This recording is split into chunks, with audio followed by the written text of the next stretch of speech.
আধিপত্যবাদের বিরুদ্ধে মোদী বিরোধী আন্দোলনে শুধুমাত্র ব্রাহ্মণবাড়িয়া থেকে 17 জন শহীদ হয়েছেন।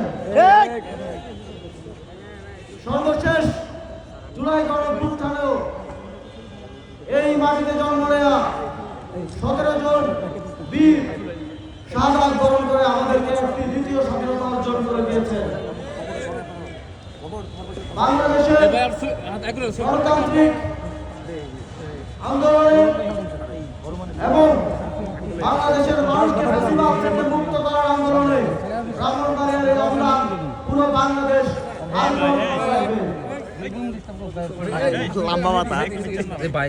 আমরা সাংবাদিক আমরা দরকার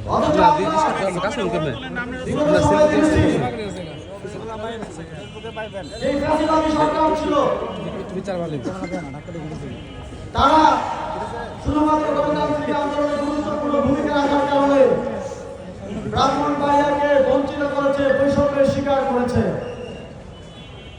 আমরা দেখেছি যে আলেমরা দেশের জন্য জীবন দিতে কখনো কামড় করেনি, তাদেরকে নানা ধরনের ট্যাগ দিয়ে দেশের সকল সুযোগ সুবিধা থেকে বঞ্চিত করা হয়েছে। অন্তর্বর্তীকালীন সরকার দায়িত্ব গ্রহণ করার পর আমরা বলেছি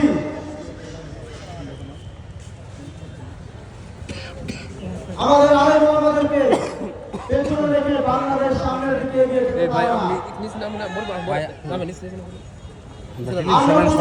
না। আমরা যে ডিস্টার্ব করেন তো প্রোগ্রাম কোন অবস্থা বলতেছেন আপনারা আন্দোলনের সামনে চত্বরে যে হত্যাকাণ্ড হয়েছিল সেই হত্যাকাণ্ডের শহীদদের এবং আধিপত্যবাদ বিরোধী মোদী বিরোধী আন্দোলনে যারা শহীদ হয়েছিলেন তাদেরকে রাষ্ট্রীয় স্বীকৃতি দেওয়ার গুরুত্ব আরোপ করেছি।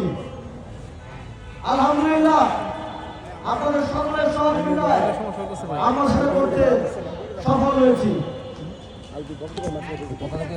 যারা দেশের জন্য জীবন দিয়েছে তাদের কাছে অর্থটা গুরুত্বপূর্ণ নয়, তাদের কাছে গুরুত্বপূর্ণ স্বীকৃতি এবং যথাযথ সম্মান। আল্লাহর রহমতে আমরা সেটা দিতে পেরেছি। সংগ্রামী বন্ধুগণ,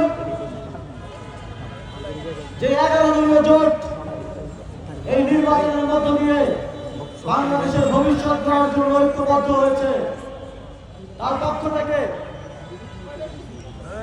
আমি বলতে চাই আমরা নির্বাচিত হলে কওমি শিক্ষার্থীদের জন্য শিক্ষা ইসলামিক